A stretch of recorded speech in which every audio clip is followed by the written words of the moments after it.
Hello student, स्वागत है आप सबका एंजल साइंस लेक्चर में। आज हम लोग बात करेंगे कोऑर्डिनेट ज्योमेट्री। और इससे पहले हम लोगों ने पढ़ा था त्रिकोणमिति, ट्रिग्नोमेट्री, जिसमें बहुत बच्चे ने काफ़ी सीखा भी और बहुत बच्चे रिकमेंड किया है कि सर इसको दोबारा पढ़ाया जाए। तो हम उसको बाद में लेंगे। फिलहाल हम नेक्स्ट जो हमारा है वो कोऑर्डिनेट ज्योमेट्री स्टार्ट करने वाला है। ठीक है, तो लेट्स। तो यहाँ पे कोऑर्डिनेट ज्योमेट्री में सबसे पहले हमको कि कोऑर्डिनेट ज्योमेट्री है क्या, इसमें किस चीज़ का अध्ययन करेंगे, किस चीज़ के बारे में हम पढ़ेंगे, इसको थोड़ा सा जान लेते हैं। तो ये जो कोऑर्डिनेट ज्योमेट्री होता है एक्चुअली जो हमारे द्विविमीय तल जो होता है एक्स वाई प्लेन, उस प्लेन में स्थित किसी भी बिंदु की स्थिति को पता लगाने के लिए हम इस चैप्टर का अध्ययन करते हैं। मतलब अगर एक एग्जाम्पल लें तो सबसे पहले कहीं ना कहीं कोई बिंदु हमने इस स्पेस में यहाँ पी लिया, इसकी स्थिति बताना है। स्थिति बताने के लिए सबसे पहला पॉइंट ये आता है कि आप स्थिति किसके रिस्पेक्ट में बताओगे, किसके तुलना में बताओगे, कहाँ से बताओगे। कि अगर हम यहाँ से कहें तो ए से ये इसकी स्थिति इतनी दूरी पे होगा। अगर कोई बिंदु हमने यहाँ पे बी ले लिया, उससे स्थिति इसका कुछ और हो जाएगा। अनदर बिंदु अगर हम सी यहाँ पे ले लिया, उससे इसकी स्थिति अलग हो जाएगा। मतलब ये कि अलग अलग हम रेफरेंस पॉइंट लेंगे तो उसकी स्थिति क्या होगा, अलग अलग होगा। इसलिए करके अगर हम किसी भी बिंदु की एग्जैक्ट स्थिति बताना हो तो कहीं ना कहीं हम एक ऐसा पॉइंट लेंगे जहाँ से सभी बिंदुओं को हम माप सकते हैं, देख सकते हैं उसकी रिस्पॉन्सिबिलिटी, और फिर अनेक जो भी होगा उसका हम बता सकते हैं। तो सबसे पहले एक कॉमन एग्जांपल होता है कि 0 माइल। नाम सुने हैं आप लोगों? 0 माइल। 0 माइल क्या होता है? बहुत जगह शहरों में भी है 0 माइल। तो 0 माइल जो होता है, 0 माइल, माइल होता है डिस्टेंस का मात्रक, और माइल जो होता है वो किलोमीटर, मीटर, और फिर ये सब जो है डिस्टेंस का मात्रक है। तो पहले जो है माइल में मापा जाता था डिस्टेंस, और उसी का नाम होता है 0 माइल। 0 माइल का मतलब होता है जहां से हम मापना स्टार्ट करते हैं उस बिंदु को बोलते हैं 0 माइल। सेम उसी तरह का हमारा यहाँ में भी कोऑर्डिनेट ज्योमेट्री में भी होगा। इस तल को 2D तल को एकदम दो भाग में बांट दिया गया इस तरह से, दो प्लेन एक्स एंड वाई, और इसको हम y डैश और इसको x डैश, और ये बिंदु जो होता है वही कहलाता है हमारा मूल बिंदु। यही होता है मूल बिंदु। मूल बिंदु होता है। और जैसे ही 0 माइल में हम 0 से स्टार्ट करते हैं, मतलब अगर यहाँ पे कोई बिंदु, यहाँ से 0 माइल इधर जाओगे तो 5 किलोमीटर लिखा रहता है, इधर जाएंगे तो सारी दूरी वहीं से मापा जाता है, उसको हम लोग 0 माइल बोलते हैं। इसी तरह यहाँ पे भी जो होगा सारी दूरी हमारा कहाँ से मापेंगे, मूल बिंदु से। यही हमारा हो गया 0 माइल। ठीक है, अब इसको आगे हम थोड़ा सा देखते हैं। यहाँ 1 ले लेते हैं, 2 3 4 5 6 1 2 3 4 5 6, इधर हो जाएगा माइनस -1 -2 -3 -4 -5 -1 -2 -3 -4 -5। ये हमने प्लेन ले लिया। कोई बिंदु हमने यहाँ पे, अब इस प्लेन में कोई बिंदु कहीं भी लेंगे। मान लेते हैं पहला बिंदु हमने यहाँ पे लिया, यहाँ इसका स्थिति हमने ए मान लिया, इस बिंदु को ए मान लिया। अब इस बिंदु की स्थिति बताना होगा तो सबसे पहले निर्देशांक जो होता है, हमने इस 2D प्लेन को दो अक्षों की सहायता से बांट दिया, एक x और y। इसमें हमारा निर्देशांक जो आएगा वो दो डबल में आएगा। वो पहले यहाँ पे इस तरह से हम इसको लिखने के लिए सीधा आ जाएंगे x अक्ष, और फिर x अक्ष पे कितना पे मिला, तो 1 पे मिल रहा है। इसका निर्देशांक जो हो जाएगा 1, और y अक्ष पे सीधे आ जाएंगे, ये मिल रहा है 3 पे, तो 1,3।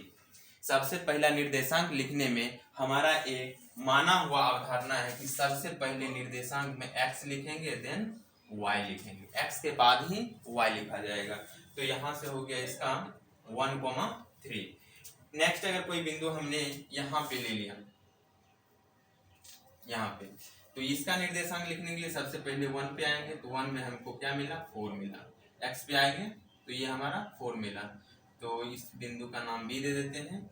और यहाँ से जाएंगे तो ये कम से हमको कहाँ पे मिल जाएगा, ये 4,1 हो जाएगा। ठीक है, तो आप लोग बता सकते हैं इसका निर्देशांक क्या हो जाएगा। तो सीधे जिसका भी निर्देशांक लिखना है तो सबसे पहले x पे जाएंगे देन y पे जाएंगे। तो ये बिंदु C ले लिया हमने, यहाँ से सीधा आ जाएंगे तो ये 3 पे मिलेगा, ये बिंदु C हो जाएगा 3, किस पे मिलेगा इधर -3 पे, 3, ठीक है। और अगला कोई पॉइंट ले ले, मान लेते ये 6 है हमारा, इस बिंदु C हो गया, इस D का निर्देशांक लिखना है। D का निर्देशांक लिखने के लिए क्या करेंगे, पहले x पे आएंगे फिर y पे जाएंगे। तो x पे कितना पे है कटा हुआ 6 पे, x तो 6 हो गया। y पे आ जाएंगे सीधे, तो y पे कितना पे मिल रहा है 0 पे, कितना पे 0 पे, तो 6,0। इसी तरह से यहाँ पे अगर कोई बिंदु ले ले हम, ये बिंदु D के बाद E ले लेते हैं, इसका निर्देशांक लिखना है तो कैसे लिखेंगे, ये हो जाएगा -2, x पे आएंगे तो -2 और y पे 0 हो जाएगी। इसी तरह से यहाँ पे आ जाए तो ये हो जाएगा x पे -5 और फिर हो जाएगा 0, y 0 हो जाएगा।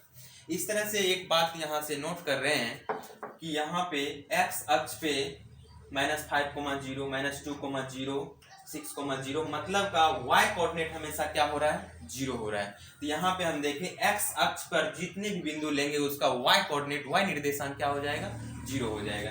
तो हम सबसे पहला इसका जो पॉइंट होगा, पहला पॉइंट जो होगा निर्देशांक जो हम लिखते हैं, निर्देशांक वो क्या लिखते हैं x, y होता है। निर्देशांक में सबसे पहले x लिखते हैं फिर y लिखते हैं। इसके बाद दूसरा पॉइंट यहाँ से ये देख सकते हैं कि अगर x अक्ष, ये जो x अक्ष है इस पे y निर्देशांक क्या हो जाता है 0 हो जाता है, वो हमेशा क्या हो जाएगा 0 हो जाएगा। तो x अक्ष पर y निर्देशांक हमारा क्या हो जाएगा 0, x अक्ष पर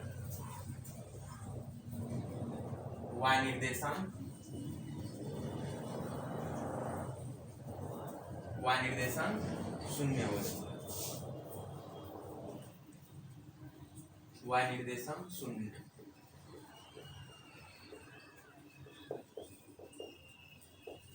0 होता है x अक्ष पे। इसी तरह अगर हम आगे बिंदु लें, यहाँ पे ले लेते हैं, इसका निर्देशांक लिखना है तो यहाँ पे क्या हो जाएगा पहले तो x लिखेंगे तो x आएंगे यहाँ पे, x कितना पे 0 पे, तो 0, फिर y -4। इसी तरह से यहाँ पे भी हम किसी का लिखेंगे, ये वाला मान लेते हैं, ये पॉइंट लिखेंगे तो x तो 0 पे आ रहा है, पहले x लिखेंगे फिर y लिखेंगे तो x तो 0 पे आ रहा है, y कितना है 5, ये हो गया।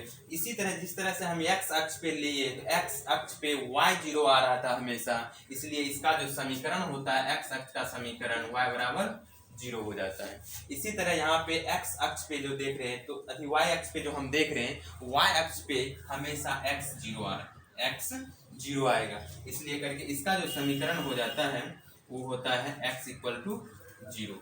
ठीक है, तो यहाँ पे इसी तरह से हम लिखेंगे y अक्ष पर x निर्देशांक 0 होता है। ठीक है, और नेक्स्ट x अक्ष का समीकरण क्या हो जाएगा, x अक्ष का समीकरण, x अक्ष का समीकरण ये है तो y = 0, क्यों, क्योंकि यहाँ पे y वैल्यू क्या हो रहा है हमेशा 0 हो रहा है, तो x अक्ष पे y = 0 हो जाएगा। इसके बाद नेक्स्ट y अक्ष का समीकरण क्या हो जाएगा x = 0, x = 0। नेक्स्ट मूल बिंदु तो जान ही रहे हैं, फिर भी लिख देते हैं, मूल बिंदु का निर्देशांक,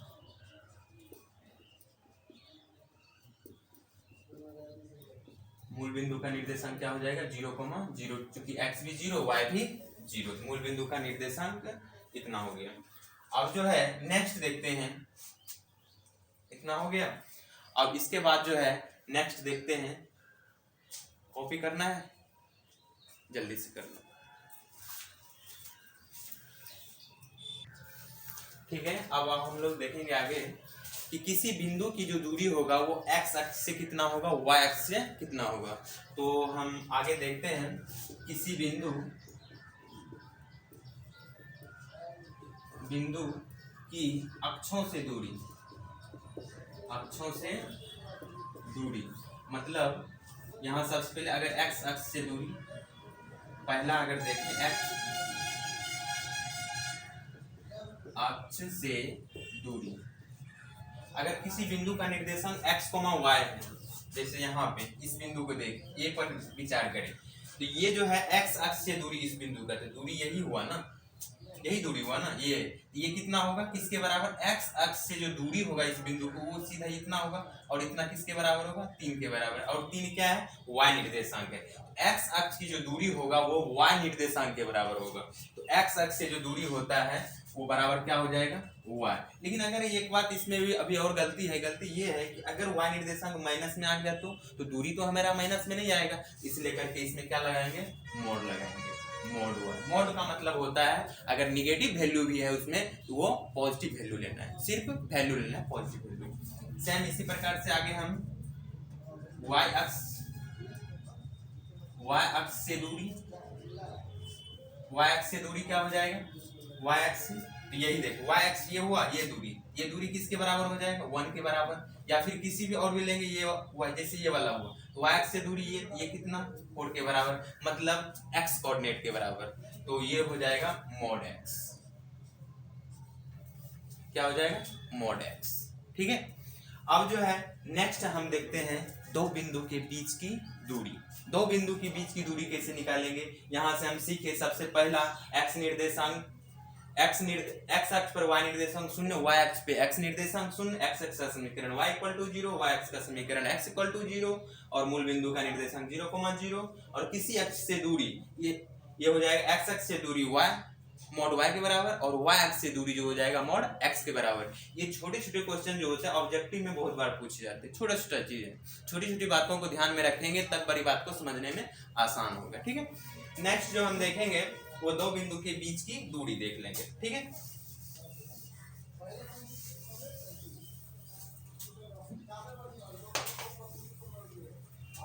नेक्स्ट हमारा है डिस्टेंस बिटवीन 2 पॉइंट्स। दो बिंदु की बीच की दूरी,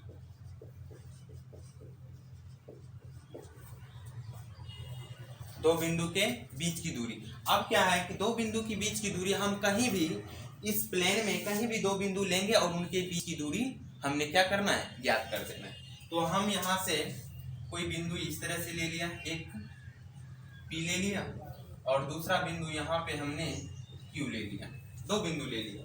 अब यहाँ पे दो बिंदु ले लिए तो इस दोनों के बीच की दूरी ज्ञात करना है। तो इस दोनों बीच की दूरी ज्ञात करने के लिए हमको कुछ न कुछ पॉइंट, या यहाँ पे हम सबसे पहले एक x अक्ष y अक्ष का ड्रॉ कर देंगे,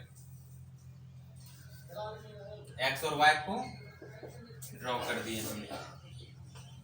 अब यहाँ से देख लेते हैं। ठीक है, अब इसका निर्देशांक देखो, जैसे x, इसका निर्देशांक इस तरह से यहाँ पे मिला देते हैं इसको, और इसको यहाँ पे मिला देते हैं। ठीक है, और यहाँ पे इसका निर्देशांक बताना तुम लोग जरा, और फिर सेम ये यहाँ पे करना है, और फिर इसको यहाँ से मिला देंगे, ये हो गया। अब जैसे अभी जस्ट पहले वाले वीडियो में हम पहले देखे हैं, ये जो दूरी होता है ये किसके बराबर होता है, y के बराबर। तो ये पहले हम यहाँ पे मान लेते हैं इसका निर्देशांक x1, y1 है, और इसका निर्देशांक x2, y2। कुछ तो ना कुछ तो होगा ना, तो हमने मान लिया x1, y1, और इसको मान लिया x2, y2। अब यहाँ पे बात है कि ये निर्देशांक कितना हो जाएगा, ये बिंदु कितना कहलाएगा। जैसे 3, 4 कहीं लिखते थे हमको, इसका मतलब क्या, x बराबर 3 और y बराबर 4, इसका मतलब यही हुआ ना। तो जहां से x अक्ष पे कितना पे काटेगा, 3 पे, तो जैसे यहाँ x1 है तो ये बिंदु क्या हो जाएगा, x1, और y1, तो मतलब ये बिंदु क्या हो गया, y1। इसी तरह ये बिंदु क्या हो जाएगा, ये x2 और ये बिंदु क्या कहलाएगा y2। ये हो गया। अब यहाँ से एक ट्रायंगल ड्रॉ करते हैं, तो इसको अगर हम यहाँ से ये मिला दें, क्योंकि पी क्यू के बीच की दूरी तो ये वाला है, यही दूरी है ना पी क्यू के बीच की दूरी, तो हमको इस दूरी निकालने के लिए एक ट्रायंगल ड्रॉ कर देते हैं, ये वाला। ये ट्रायंगल ड्रॉ कर दिए। अब यहाँ से देखना है कि ये डिस्टेंस कितना होगा, क्योंकि ये डिस्टेंस कितना हो जाएगा, तो यहाँ से जैसे यहाँ पे रहता है 1 1 2 3 अब 4, अगर कहें ये डिस्टेंस कितना है तो अंतिम माइनस फलन करते हैं, ये डिस्टेंस कितना है तो यहाँ से 4 - 2 कर देते हैं, ये 2 यूनिट आ जाता है। इसी तरह से यहाँ पे ये डिस्टेंस जो हो जाएगा अंतिम माइनस प्रारंभिक, तो ये डिस्टेंस जो हो जाएगा तुम्हारा x2 - x1 हो जाएगा। सेम ये डिस्टेंस क्या हो जाएगा y2 - y1 हो जाएगा, y2 - y1 हो जाएगा।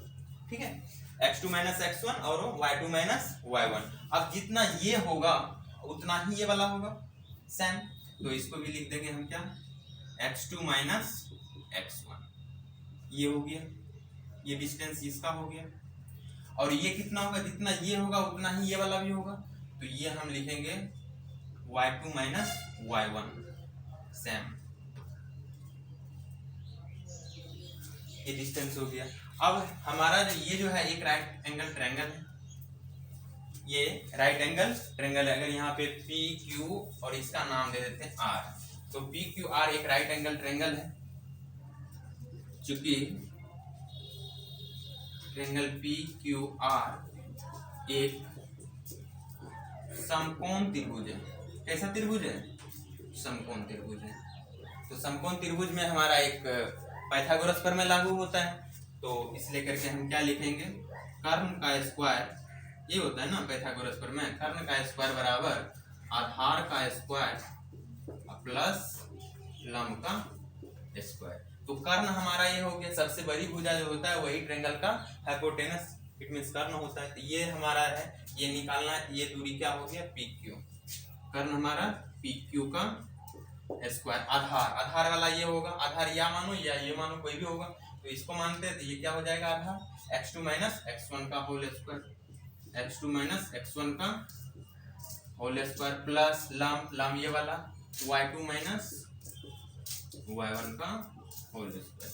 ये स्क्वायर है इधर, उधर जाके क्या हो जाएगा रूट हो जाएगा, तो पी क्यू इक्वल टू √100, ये आ गया x2 - x1 का whole square plus y2 - y1 का होल स्क्वायर। यही है दो बिंदु के बीच का दूरी का सूत्र, डिस्टेंस बिटवीन 2 पॉइंट्स। यहाँ पे कोई भी दो बिंदु दिया रहेगा और उनके बीच की दूरी हम निकाल सकते हैं।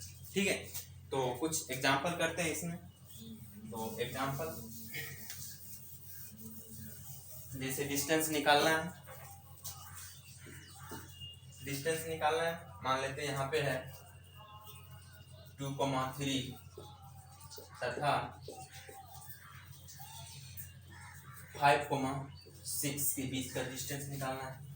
ये डिस्टेंस निकालना है, तो सबसे पहले हम क्या करेंगे, तो दो बिंदु दिया हुआ है, ये मान लेते हैं ये हो गया हमारा P और ये क्या हो गया Q हो गया। तो पी क्यू के बीच की दूरी, या ये पी क्यू क्यों कोई भी हम मान लेते हैं, ये भी मान लेते हैं, कुछ भी मान लेते हैं, लेकिन दो बिंदु है।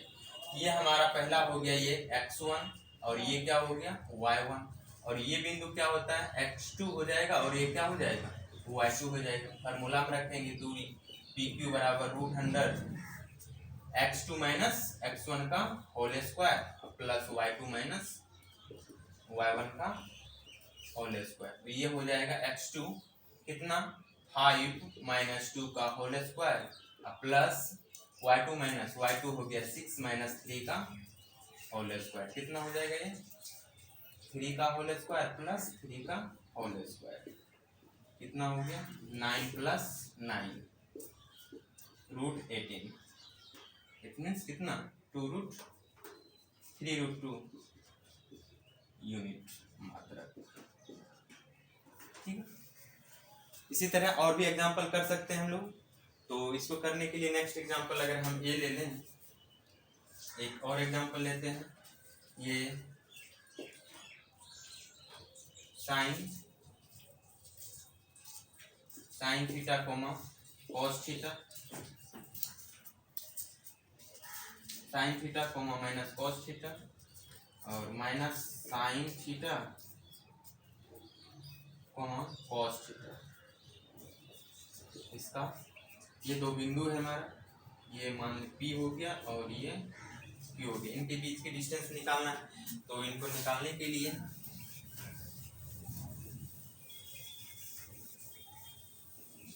यहाँ से हमारा ये हो जाएगा क्या, ये हो जाएगा x1, ये y1, ये x2 और ये y2।